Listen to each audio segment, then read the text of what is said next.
হইছে ক? বিয়া তো দিয়া দিছ, কোনো কাম তো শেষ না। শাশুড়ি কাছে আটা গুলবার আমি কি করাম? আমি থাকতে তোর কিসের টেনশন? আমি যা বলি তুই খালি ফলো কর। আচ্ছা আচ্ছা, তো প্রথমে আটা দে, কই দিয়াম? তোর মাথায় দে। আটা কই দিবি সেটাও জানোস না, না? হ্যাঁ দিছি। এখন পানি দে, হাত দিয়া দেখ শক্ত হইছে না নরম। লেটকা লাগতাছে তো। তাইলে শুকনো একটু আটা দে, এখন দেখ শক্ত না নরম।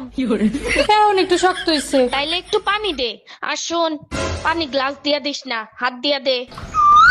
এখন দেখ ঠিক আছে কিনা।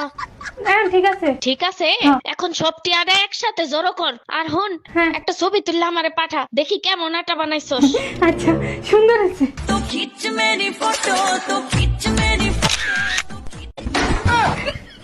আমার বাড়াই। বড় লোকের বেটি হ্যাঁ আম্মা, দেখছো কত সুন্দর আটা গুলছি? ঘন্টা হইছে, তোর জন্ম দিয়েই ভুল হইছে। ফোন রাখ।